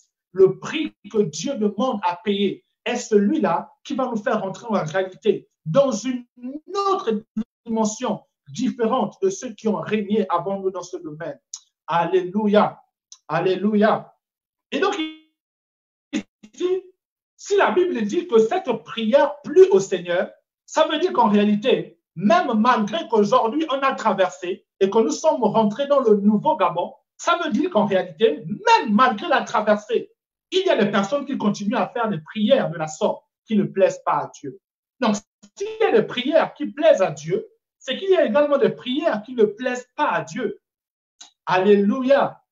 Alléluia. Et donc, lorsque nous rentrons maintenant, donc lorsque nous sommes dans la traversée, il est important de pouvoir discerner le besoin de Dieu. Il est important de pouvoir comprendre que, aïe, Seigneur, alors que nous avons traversé et que tu nous appelles maintenant à pouvoir continuer la marche, de pouvoir continuer à bâtir, quel est ton besoin? Qu'est-ce que tu désires que les choses soient faites dans ce domaine? Tu as appelé dans le domaine de la politique. Tu dois demander à Dieu, Seigneur, alors que je sais que c'est l'environnement, c'est la sphère dans laquelle je dois offrir mon sacrifice. Mais qu'est-ce que tu désires qu'est-ce que tu désires voir dans ce domaine? Qu'est-ce que tu désires voir dans ce domaine-là? Qu'est-ce que tu désires que je puisse te demander pour ce domaine? Et regardez maintenant la suite. Dieu va dire que, on dit que cette demande de Salomon plut au Seigneur. Et Dieu lui dit, puisque c'est là ce que tu demandes, puisque tu ne demandes pas pour toi ni une longue vie, ni les richesses, ni la mort de tes ennemis, et que tu demandes de l'intelligence pour exercer la justice, voici, j'agirai selon ta parole. Je te donnerai un cœur sage et intelligent, de sorte qu'il n'y aura personne avant toi et qu'on ne verra jamais personne de semblable à toi. Amen, amen, amen, amen. Wow! C'est la réponse que Dieu va donner. Et donc, vous voyez que Dieu va répondre à Salomon en disant que oui, tu ne m'as pas demandé, tu m'as pas demandé ces choses-là. Ce que tu as voulu simplement, c'est que la justice soit faite dans mon peuple, parce que avant c'était un temps de guerre. C'était un temps où en réalité on disait que oui, il y a des besoins, mais écoutez, ces besoins ne sont pas, ce n'est pas le temps d'abord de répondre à ces besoins-là, parce que nous devons gagner les batailles.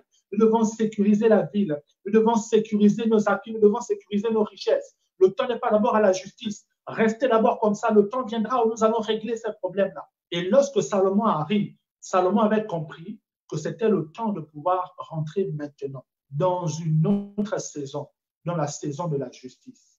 Et vous savez, il en est de même dans tous les domaines dans lesquels Dieu nous appelle aujourd'hui. Quels que soient les domaines dans lesquels Dieu t'appelle pour pouvoir régner, la Bible dit, et ici il nous montre que nous avons besoin de quelque chose d'autre.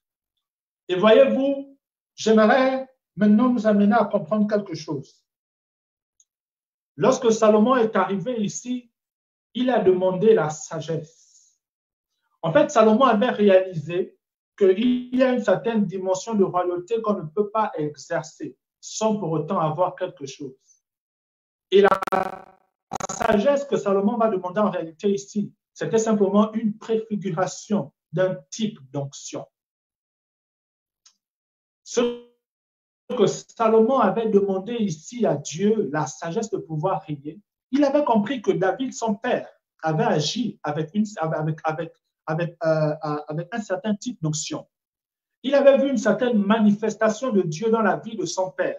Il avait compris que, mais donc, si mon père a réussi à régner comme ça, en fait, c'est parce que derrière, il avait un certain type d'onction. Il y avait une certaine manifestation de Dieu sur sa vie. Frère, sœur, j'aimerais te dire que tu peux essayer de travailler avec les talents, avec les dons que tu as donnés, parce que c'est Dieu qui te les a donnés. Mais il n'y aura pas une certaine influence. Tu vas certainement les faire à un certain niveau, mais l'influence ne sera pas telle que ce que Dieu a réservé pour que nous puissions impacter ce pays dans les différents domaines. Alléluia. Et donc, c'est ce que Salomon va comprendre ici. Salomon va comprendre finalement qu'il avait besoin de quelque chose qui devait venir de la part de Dieu. pour pouvoir régner. Et c'est là mon point. Et c'est là où je voudrais maintenant que nous puissions comprendre, Nous avons compris premièrement que Dieu, dans ce nouveau Gabon et dans cette nouvelle saison, ne veut pas que nous puissions faire comme d'habitude. Il ne veut pas que nous puissions nous-mêmes choisir, dire que moi, c'est dans tel domaine que je me sens bien. Moi, c'est dans tel domaine que je me sens bien. C'est pourquoi c'est là-bas que moi, je veux servir Dieu dans le nouveau Gabon. Non. Dieu dit, ce n'est plus comme à l'ancien temps où nous voulons nous-mêmes choisir le lieu du sacrifice. Et nous avons vu que même dans le sacrifice, pour que Dieu vienne et que Dieu se manifeste, ce n'était pas simplement un sacrifice de pain, ce n'était pas simplement un sacrifice d'animaux simples, mais c'était un sacrifice de l'Holocauste. Le sacrifice de l'Holocauste, c'est le sacrifice qui se laisse totalement consumer par Dieu. Et vous savez, pendant que je préparais ce moment, Dieu va me parler en disant que ce n'est pas fini pour vous. Certains pensent que c'est le temps de pouvoir rentrer dans le repos parce que vous avez jeûné et vous avez prié pendant 100 jours. Mais j'aimerais vous dire que vous êtes simplement à la porte du règne. Vous êtes simplement à la porte du règne. Vous êtes simplement à la porte du règne parce que il y a encore un sacrifice à payer. Pour pouvoir rentrer et dominer dans ces différentes sphères, vous ne pouvez pas le faire comme les gens du monde le font. Les gens du monde le font, oui, simplement avec leur propre connaissance. Ils le font simplement avec les capacités intellectuelles qu'ils ont reçues. De la même manière que nous également, nous avons certaines compétences que nous avons reçues à cause de nos formations universitaires, que nous avons reçues à cause de nos formations professionnelles. Oh, à cause de toutes ces choses-là, nous avons emmagasiné de la connaissance dans ces différents domaines. Mais Dieu nous dit que ce n'est pas ce qui fera la différence. Ce n'est pas ce qui fera la différence entre toi et ceux qui ont régné avant toi dans ce domaine. Ce qui fera la différence, ce sera la réponse de ton sacrifice.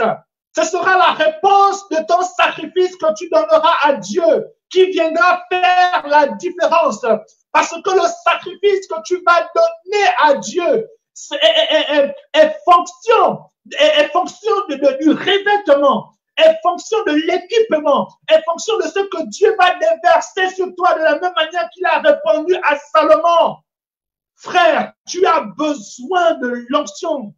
Frère, tu as besoin d'un nouvel équipement. Lorsqu'on arrive à la royauté, et alors que Salomon était prince, il y a eu tout un rituel pour qu'il puisse monter sur le trône. On a changé ses vêtements.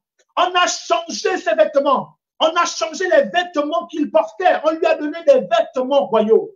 C'est pareil pour nous. Et donc, on doit changer de vêtements. Or, l'onction, la grâce de Dieu, la puissance du Saint-Esprit à venir, qui va venir sur les prochains rois, c'est quelque chose qui vient sur nous comme un revêtement. Qui vient sur nous comme pour changer le vêtement que nous avons actuellement. Frère, il n'y a jamais eu de trônes qui sont forcément et qui sont vides. Chaque trône a toujours chaque trône a toujours une domination sur ce trône. Mais il faut un certain type d'onction en fonction du domaine dans lequel tu vas régner, le domaine dans lequel tu vas rentrer. Il y a un certain type d'onction que tu dois recevoir de Dieu. Et pour ça, il faut un sacrifice. Pour ça, il faut un sacrifice. Vous savez, lorsque Jacques et Jean vont venir devant Jésus et vont dire que Seigneur, nous voulons que lorsque tu seras dans ta gloire, que l'un soit à ta gauche et que l'autre soit à ta droite. Jésus va répondre quelque chose. Il va dire, je comprends votre demande, mais est-ce que vous êtes prêts? Est-ce que vous êtes prêts à partager la coupe que je m'apprête à boire? Il m'a dit, est-ce que vous êtes prêts à payer le même prix que je suis prêt à payer pour pouvoir rentrer dans cette gloire? Il m'a dit, est-ce que vous êtes prêts à pouvoir boire la même coupe que je m'apprête à boire? Église, frère, entends ma voix ce matin maintenant. Entends ma voix ce matin maintenant. Il y a une coupe que tu dois boire. Cette coupe-là qui représente un sacrifice que tu dois faire. Il y a un sacrifice que tu dois faire afin de pouvoir rentrer dans la dimension de la gloire que Dieu a réservée pour cette nouvelle saison. C'est pourquoi ne te dis pas que l'heure est au sommeil, parce que j'ai jeûné, j'ai prié pendant 100 jours. Et il y a nombreux d'entre nous. Voici les sacrifices que Dieu a demandé à Salomon. Salomon, ici, a compris que les choses que tout le monde demande, les gens demandent toujours une longue vie. Les gens demandent toujours de la richesse. Les gens demandent toujours à ce que nous puissions être délivrés de nos différents ennemis. Mais ici, en réalité, ce que Salomon a fait, en dehors du sacrifice de l'Holocauste, qui était le symbole de dire que je me laisse totalement brûler par toi. Je me laisse 1000 fois brûler par toi. Je me laisse 1000 fois offert, je m'offre 1000 fois à toi comme un sacrifice en disant que je n'ai plus de volonté pour moi. Je n'ai plus un désir personnel pour moi. Je n'ai plus quelque chose que je désire pour moi. Je me donne totalement pour que ta volonté soit ma volonté, pour que ton désir soit mon désir. Oh, Salomon a compris ça et il a dit simplement, je me donne dans cette dimension de sacrifice. Mais Salomon n'a pas que sacrifié ça. Qu'est-ce que Salomon a sacrifié d'autre en réalité? Lorsque Salomon n'a pas demandé à Dieu une longue vie, c'est que Salomon a sacrifié sa vie à Dieu. C'est un symbole de dire que ma vie, mes heures, mes années, mon temps, ce n'est plus pour moi, mais je sacrifie ça pour Dieu. Alléluia. Et donc, nous rentrons dans des temps où en réalité, Dieu veut que nous puissions encore lui donner davantage plus de temps. J'aimerais te dire, frère, qu'alors que tu as fini, je vois quelqu'un ici. Je vois quelqu'un alors qu'il avait terminé de prier. Dieu lui avait dit que toi, tu ne t'arrêtes pas de jeûner. Continue de jeûner. Même si tu as jeûné pendant 100 jours, Dieu t'avait dit que toi, tu ne continues pas. Continue de jeûner. Parce qu'en réalité, Dieu veut qu'au travers de ces temps que tu continues, de jeûne et prière, il va t'orienter dans les domaines pour lesquels tu vas prier. Les domaines dans lesquels tu vas changer les choses autour. Et tu vas recevoir l'onction pour ces choses.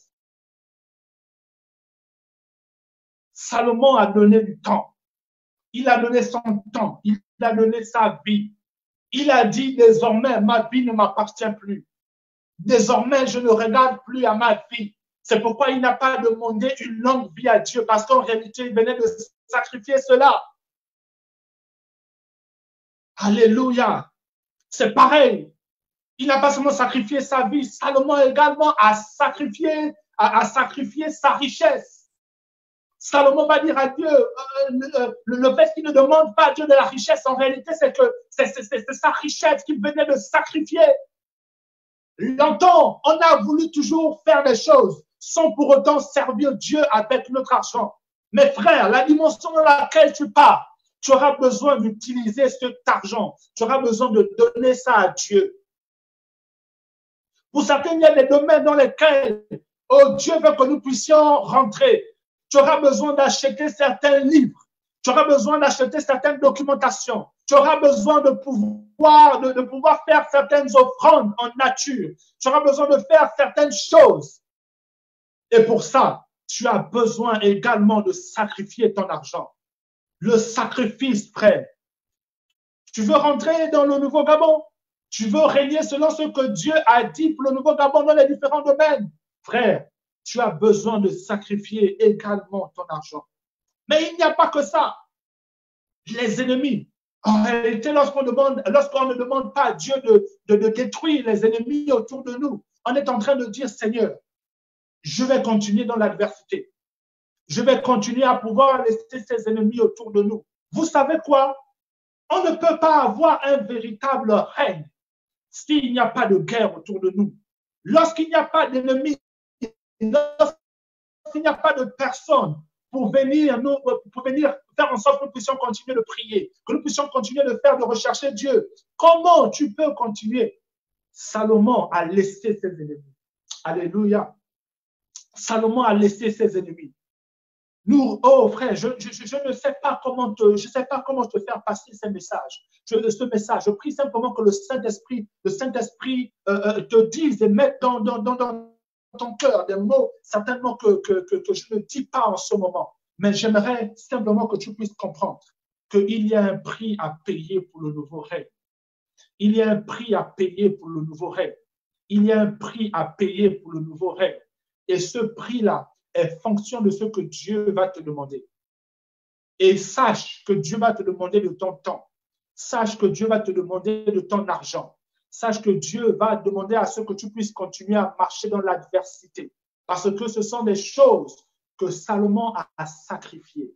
Alléluia, alléluia, alléluia. C'est la bonne nouvelle que j'ai pour toi ce matin. Que le temps n'est pas encore terminé. Que les 100 jours de gloire ne sont pas les 100 jours de gloire que nous avons passés lorsque Dieu a amené le nouveau Gabon à la naissance. C'est pour te dire que ce n'est pas encore terminé. Frère, il y a des besoins. Je vois des grands défis qui vont arriver pour l'Église. Je vois des grands défis qui vont arriver pour l'Église du Gabon. Et ces défis-là, lorsqu'ils vont arriver, il faudrait qu'ils arrivent et ils trouvent les personnes que Dieu a destinées pour cette saison prêtes. Il faudrait que nous soyons prêts. Il faudrait que maintenant nous soyons prêts à nous sacrifier. Certainement, Dieu va demander à ce que tu sacrifies ton travail. Certainement, Dieu va demander à ce que tu sacrifies le temps que tu passais certainement en famille pour passer plus de temps avec lui. Vous savez, les défis par lesquels nous passons actuellement, ce sont les défis qui sont pour notre génération. Ce sont les défis qui sont pour l'Église que nous sommes. Et c'est pourquoi Dieu a permis que nous soyons dans cette génération. Parce qu'il croit. Dieu croit en nous. Dieu croit en toi. Dieu croit en toi, frère. Dieu croit en toi, sœur. C'est pourquoi la saison que nous traversons actuellement, c'est une saison où en réalité, c'est une opportunité que Dieu nous donne pour nous repositionner. C'est une opportunité que Dieu nous donne pour pouvoir à nouveau repartir vers lui, nous sacrifier totalement pour recevoir une nouvelle onction, pour recevoir un nouveau règne de Dieu. Et ce prix-là à payer, c'est fonction de ce que Dieu va te montrer. Vous savez, lorsque certains disent souvent, oui, je désire que Dieu m'utilise dans telle dimension, nous avons écouté comment Dieu a parlé sur la vie de certaines personnes. Comment Dieu a montré certaines personnes en disant que tu vas influencer la sphère politique, ou au travers de toi, il y aura des grands investisseurs qui viendront dans la nation. Ou voilà, vous voyez où Dieu a parlé sur la vie de certaines personnes en disant que Dieu vous utilisera dans le domaine de l'intercession, dans le domaine de la prière. De telle sorte que lorsque vous allez prier, le ciel entier va s'immobiliser pour t'exaucer. Il y a un tel niveau de grâce que Dieu est en train de réserver. Mais vous savez, frère, il y a des choses que Dieu a montré que lorsqu'on est dans l'esprit, on comprend et on est d'accord avec ça. Mais lorsque nous sortons de là, on est dans l'étonnement, on se dit, ah Seigneur, est-ce que c'est sûr que ces choses-là vont arriver? Parce que ça dépasse l'entendement.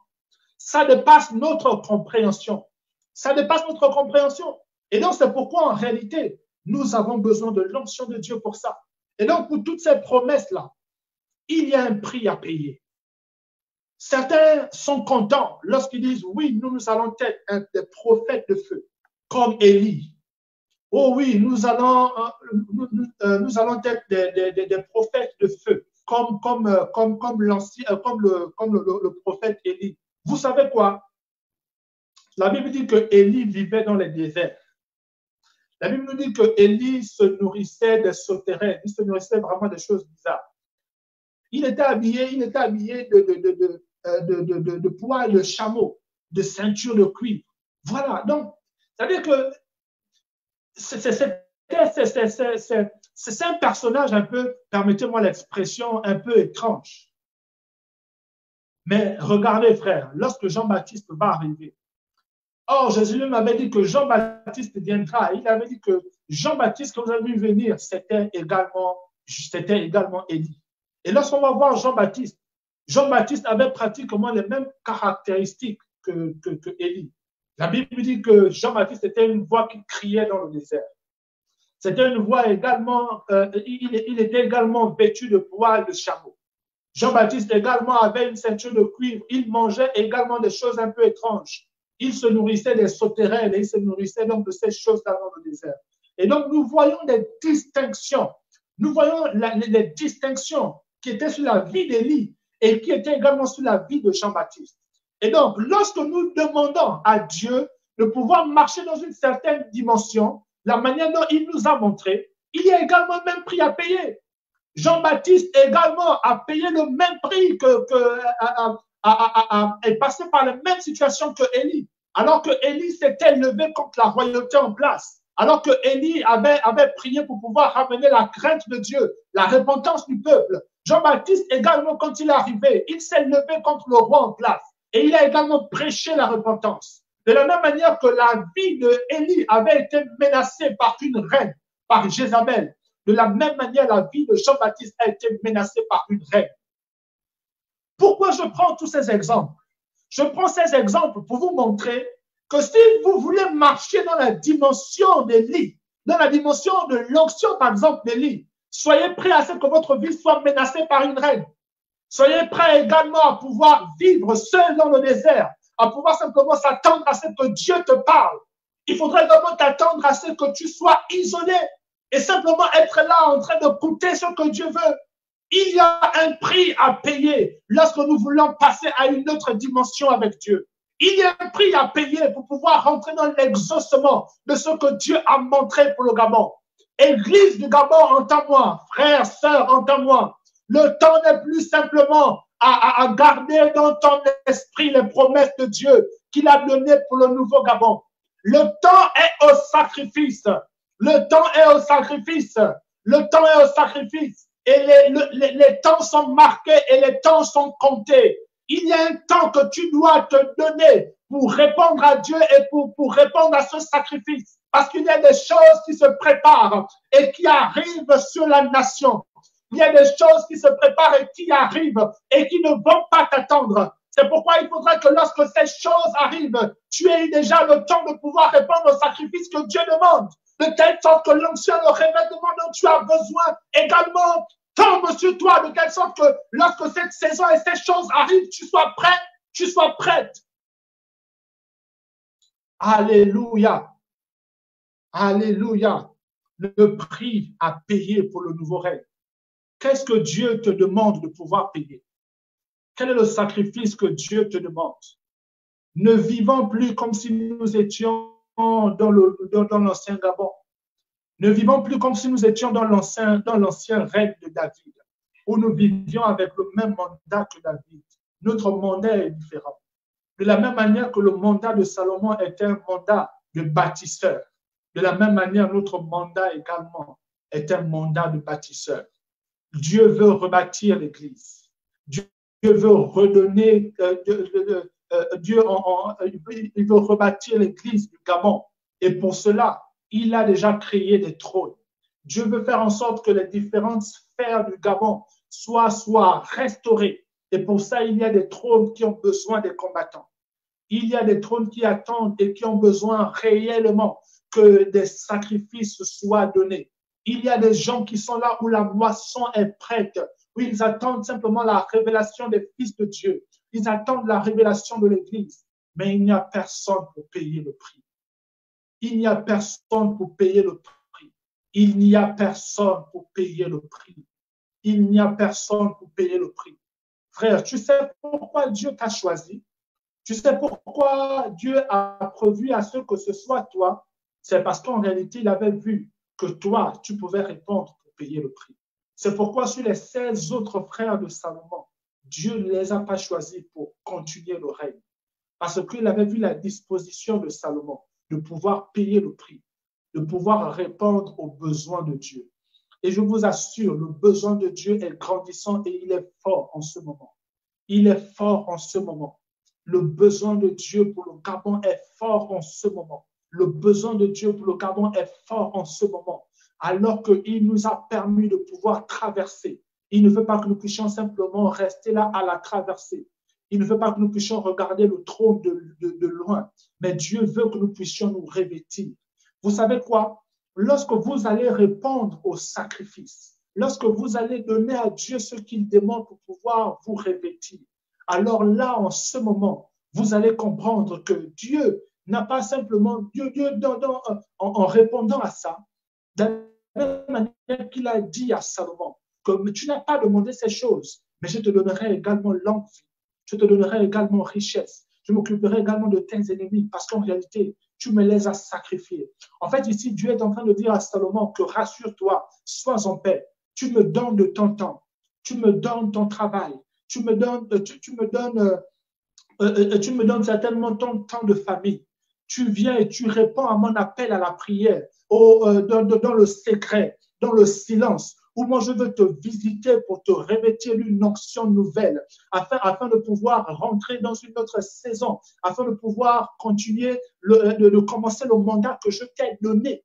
Alors que tu réponds à ça, Dieu répond également à tes besoins. Dieu dit également que oui, je vais répondre à tes besoins. Je vais également te donner une longue vie. Je vais te donner des richesses. Mais regardez par la suite, il y a quelque chose d'important que je voudrais souligner. Il y a quelque chose d'important que je voudrais souligner avant de terminer. Dieu va inverser en répondant à Salomon. Il va inverser en disant que je te donnerai de la richesse. Je m'occuperai de tes ennemis. En ce qui concerne la longue vie, il va donner des conditions. Il va dire, il y a des choses qui sont attachées à la longue vie. Je ne donne pas la longue vie comme ça à tout le monde. Il va dire que si tu marches dans mes voies, en observant mes lois et mes commandements, c'est en ce moment-là que je te donnerai une longue vie. Alléluia. Et donc oui, Dieu va te donner la richesse. Dieu va répondre à tout ça. Mais en ce qui concerne la longue vie, elle est attachée à l'obéissance à Dieu. La longue vie est attachée à l'obéissance à Dieu. Alléluia. Alléluia. Frère, est-ce que tu es prêt à boire la coupe que Dieu te propose aujourd'hui? Est-ce que tu es prêt à pouvoir payer le prix et le sacrifice que Dieu te demande aujourd'hui? Tu sais, frère, c'est simplement lorsque tu répondras à ça que Dieu va faire en sorte que tu vas régner, que ce que tu feras. La Bible dit qu'il n'y aura aucun autre qui aura régné comme toi, qui aura fait des choses que tu ferais. Que ce soit dans le domaine de la communication, que ce soit dans le domaine de la politique, lorsque nous rentrons dans la destinée de Dieu, alors Dieu fait en sorte que la gloire qu'il va répandre par son onction, par son revêtement, va emmener à ce que tu puisses régner et faire ce que personne d'autre n'avait encore fait. Et c'est pourquoi la renommée de Salomon le précédait. Sa renommée le précédait, pourquoi? Parce qu'en réalité, il avait un nouvel équipement sur lui. Il avait un nouvel équipement sur lui.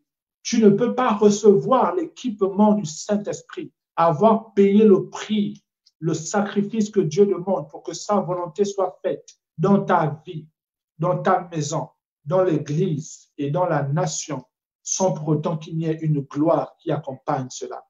Et cette gloire-là, c'est la même que Jésus avait. C'est pourquoi on disait qu'il se déplaçait et sa renommée se répandit. Pourquoi? Parce qu'en réalité, lorsqu'on est dans la destinée de Dieu, où on reçoit l'équipement pour la saison, lorsqu'on a payé le prix, Dieu fait en sorte que la renommée de ce que nous faisons aille aux extrémités de la terre, au-delà de ce que nous avons pensé ou imaginé. J'aimerais terminer en te disant, frère, que certainement tu avais déjà mis des limites à ce que Dieu prépare pour toi dans cette saison. Mais j'aimerais te dire que ce n'est pas encore terminé. Il y a le sacrifice à faire. Et ce sacrifice-là, le Seigneur te montre et le Seigneur t'a déjà parlé. Tu connais le prix de l'onction. Tu connais le prix de l'engagement. Tu connais le prix de la consécration. Tu connais le prix du niveau de sainteté que Dieu te demande dans cette saison et dans cette période. Tu connais comment faire. Tu connais ce que tu dois donner à Dieu. Tu connais ce que Dieu te demande pour pouvoir passer à un autre niveau de règne. Frère, si tu ne fais pas ces choses, rassure-toi, tu vas continuer le mandat de quelqu'un d'autre. Tu vas combattre des combats qui ne sont pas pour toi. Tu vas apporter un équipement qui n'est pas le tien. Et rassure-toi, tu ne vas pas combattre le combat qui t'est donné pour cette saison. Et tu finiras par te décourager. Tu finiras par croire que Dieu a menti, que que ce que Dieu a dit, il ne va pas l'accomplir. Mais rassure-toi, tu es déjà à la porte de la royauté. Tu es prêt à t'asseoir sur le trône. Mais avec quel vêtement tu t'asseoiras sur le trône? Vas-tu t'asseoir sur le trône avec l'ancien vêtement de David, ou tu vas t'asseoir sur le trône avec le nouveau vêtement de Salomon que Dieu lui a donné en lui procurant une dimension du Saint-Esprit qui est la sagesse? La décision te revient ce matin, frère. À toi de pouvoir choisir. Dieu t'attend dans le lieu du sacrifice qu'il a réservé pour toi. Dieu veut regarder le niveau de sacrifice et la qualité du sacrifice que tu vas donner. Est-ce un sacrifice d'holocauste où tu t'oublies complètement et tu dis, Seigneur, rien que ta volonté dans ma vie, je me donne totalement à toi. Je marche dans l'obéissance. Et c'est simplement là que Dieu va faire asseoir ton règne et va te faire rentrer dans la sphère des rois. Alléluia, alléluia, alléluia. Est-ce que tu peux bénir le Seigneur maintenant? Est-ce que tu peux bénir le Seigneur maintenant? Alléluia. Est-ce que tu peux bénir le Seigneur maintenant? Est-ce que tu peux bénir le Seigneur maintenant? Je voudrais que tu puisses maintenant prier. Je voudrais que tu puisses maintenant prier. Je voudrais que tu puisses maintenant prier sur la base de ce que le Seigneur t'a montré ce matin, sur la base de ce que le Seigneur t'a dit, sur la base de ce que Dieu a mis sur ton cœur. On a compris que Salomon aimait l'Éternel. Il avait un certain engagement, mais cela n'était pas suffisant pour pouvoir rentrer dans la nouvelle royauté. Il fallait qu'il puisse changer certaines choses. Est-ce que tu peux élever ta voix ce matin? Est-ce que tu peux maintenant élever ta voix où tu es? Est-ce que tu peux maintenant élever ta voix ce matin? Est-ce que tu peux maintenant élever ta voix ce matin? Oh Seigneur, je prie, Seigneur, sur la base de ta parole ce matin, alors que nous comprenons que oui, nous t'aimons. Certainement, c'est cet amour qui nous a poussés à prier pour la nation. Certainement, c'est cet amour qui nous a poussés à pouvoir jeûner et prier, se priver, Seigneur, pendant 100 jours. Mais Seigneur, tu nous dis ce matin, oh, que ce n'est pas simplement suffisant, mais tu désires que nous puissions, oh, changer notre lieu de sacrifice, mais également chercher le sacrifice que toi tu désires pour entrer dans une nouvelle dimension. C'est pourquoi ce matin je prie. C'est pourquoi ce matin, Seigneur, je dis, oh Seigneur, je ne désire pas continuer avec le mandat, Seigneur, de David. Je désire rentrer dans le mandat de la saison que tu as réservée pour moi, de la sphère que tu as réservée pour moi. Seigneur, je dis, je viens devant toi et j'offre, Seigneur, je m'offre en sacrifice d'holocauste. Comme Salomon, je m'offre 1000 fois, Seigneur, sur l'autel du sacrifice. Je m'offre 1000 fois sur l'autel du sacrifice. Seigneur, pour te dire que ma vie ne m'appartient plus. Ma vie t'appartient. Seigneur, tu nous fais rentrer dans ce nouveau Gabon. Tu nous fais rentrer dans une nouvelle dimension de l'Église. Tu nous fais rentrer, Seigneur, dans une nouvelle dimension dans les différentes sphères d'influence. Mais tu as besoin que nous puissions changer de revêtement, que nous puissions regarder à ton besoin et que nous puissions venir dealer avec toi pour recevoir cette onction. Seigneur, pour marcher, pour régner avec toi. Seigneur, nous savons que ce n'est pas facile. Nous savons que le prix à payer n'est pas facile. Cela nous fera souffrir dans notre chair. Cela nous demandera, Seigneur, de pouvoir donner de notre argent, de donner de notre temps, de pouvoir continuer à marcher dans l'adversité, même lorsque les hommes ne nous comprendront pas, même lorsqu'on parlera mal de nous, à cause de la décision du sacrifice que nous avons décidé. Mais nous allons y entrer et nous l'acceptons ce matin. C'est pourquoi nous disons ce matin que nous sommes prêts à payer le prix, Seigneur, pour le nouveau règne. Nous disons, Seigneur, que de la même manière que le trône de Salomon, il y avait plusieurs personnes qui voulaient prendre ce trône. Nous disons ce matin, Seigneur, que tu nous as qualifiés pendant ces 100 jours. Tu nous as qualifiés pour pouvoir régner. Tu nous as qualifiés pour nous redonner le trône de notre famille. Tu nous as qualifiés pour nous redonner, Seigneur, le trône de l'Église du Gabon. Tu nous as qualifiés, Seigneur, afin de pouvoir présider à la destinée de la nation, dans le domaine politique, dans le domaine juridique, dans plusieurs domaines. Nous disons ce matin, alors que tu lèves une armée dans ces différents domaines, ce matin, nous disons, nous acceptons de payer le prix. Nous acceptons de payer le prix. Nous acceptons de payer le prix. Oh, gloire à toi, gloire à toi, gloire à toi. Oh, oh frère, je voudrais que tu continues à prier. Je voudrais que tu continues à prier. Demande au Seigneur maintenant de te montrer le prix à payer. Demande au Seigneur maintenant de te montrer le prix à payer. Salomon a donné de sa vie. Salomon a donné de sa jeunesse. Salomon a donné de son temps. Salomon a donné de son argent. Salomon a donné toutes ces choses afin de pouvoir être qualifié, afin de pouvoir recevoir un nouveau revêtement de sagesse pour entrer dans une nouvelle dimension de règne. Demande à Dieu de te montrer ce que tu dois sacrifier. Demande à Dieu de te montrer le niveau d'obéissance de ce que tu dois faire. Parce que c'est sur la base de ça que Dieu te répondra. Est-ce que tu peux prier et dire, Seigneur, révèle-moi le sacrifice que je dois faire. Montre-moi la coupe que je dois payer pour une nouvelle dimension d'onction, pour une nouvelle dimension d'équipement. Oh, Rakasobron de Lebroho, Rikasupra Shatarabahate, Rekosopro Shatarabaha, Marekosobron de Lebro Satarabahe, Ikarusha Prusha Tarababaha, Rekosobron de Lebro Shataraba, Itara Brusa Tarabahe, Rikosobro Shatarabaha, Rakasobron de Lebro, Rikosobro Shetelebo, Rakasabra Shataraba Yabraham de Lehe, Rekosobron de Lebro Shatarabaha, Ikarusha Brusa de Lebro, Rakasubra Satelebo, Rekondo de Lebro Shetarabaha, Rikosobron de Lebro Shetarabaha, Rekondo Sandarabaha, Ikarusha Brusa de Lebro de Karabahe,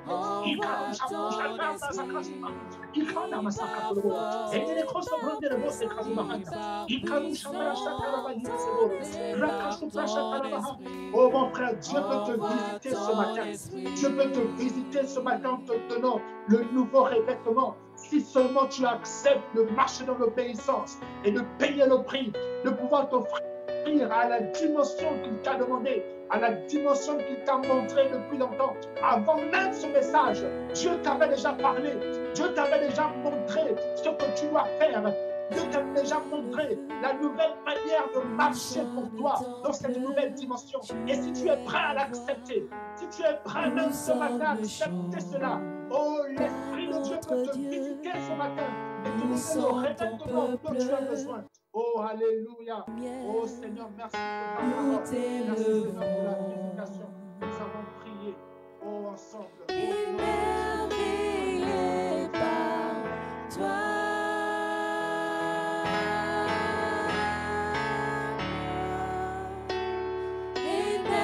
Émerveillé par toi. Ni par force, ni par puissance, mais par ton esprit. Envoie ton esprit. Ni par force, ni par puissance, mais par ton esprit. Envoie ton esprit.